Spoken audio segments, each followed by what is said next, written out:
राजदूत श्री छत्रपति शिवाजी महाराज वास्तु संग्रहालय मुंबई को एक प्लेटफॉर्म पर लाना एवं देश दुनिया के संवाद देशों की अतिथि वृंद का बहुत बहुत आभार व्यक्त करते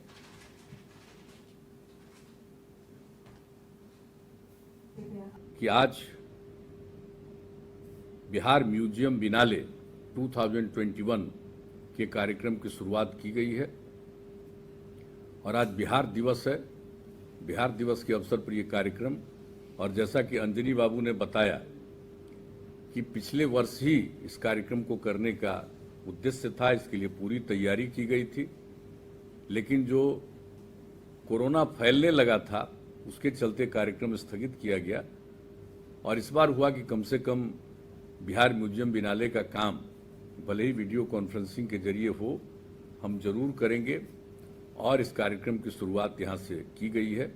और इसके बारे में इन लोगों ने बताया है कि काफ़ी संख्या में बहुत लोग इसमें भाग लेने वाले हैं और अनेक प्रकार के कार्यक्रम आयोजित किए जाएंगे। 2 दिवसीय वर्चुअल कॉन्फ्रेंस में 20 संग्रहालयों की प्रस्तुति होगी, 8 मास्टर क्लासेज होंगे और अनेक जो कार्यक्रम किया जा रहा है इसके लिए तो मैं बधाई देता हूं। और जो बिहार म्यूजियम का निर्माण हुआ इसके बारे में भी थोड़ी बहुत जानकारी दी गई है। यहाँ पर मैं इस बात को बताना चाहता हूँ कि बिहार म्यूजियम का निर्माण जो हुआ तो आप लोगों को ये पता होगा 16 दिसंबर 2009 को हम गए हुए थे पटना म्यूजियम, और उसके पहले हम छात्र जीवन में पटना म्यूजियम गए थे और ये पता चला था कि पटना म्यूजियम के एक्सपेंशन के लिए कुछ योजना बनाई गई है। तो मेरी इच्छा थी कि हम चलकर देखेंगे, बहुत पहले देखे हैं, तो वहां हम गए देखने के लिए।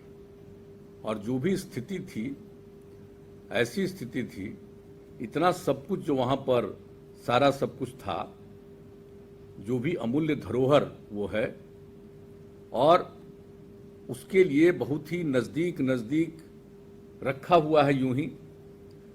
तो ये बात तो लगा कि भाई इससे तो काम नहीं चलेगा, सारे लोगों को सब बात की जानकारी होनी चाहिए, म्यूजियम तो ठीक से बनना चाहिए, और बगल में अगर कुछ जगह का निर्माण हो जाएगा तो उससे इसका कोई लाभ नहीं होने वाला। तो उसी समय हमने ये कहा कि नहीं साहब, इससे काम नहीं चलेगा, पटना म्यूजियम में जितना सब कुछ है इसके लिए हमें एक अलग से और म्यूजियम बनाना होगा और यहाँ के बहुत सारी चीज़ों को वहाँ पर रखना होगा और पटना म्यूजियम को भी और बेहतर ढंग से डेवलप करना होगा।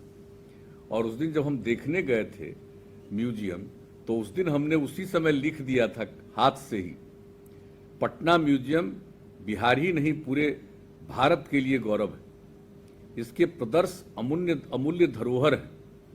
म्यूजियम का भवन उस लिहाज से छोटा पड़ रहा है। राज्य सरकार ने इसीलिए उसी समय हमने लिख करके ये बात कह दिया कि राज्य सरकार ने इसीलिए निर्णय लिया है कि एक अंतर्राष्ट्रीय मानक का म्यूजियम पटना में बनाया जाएगा।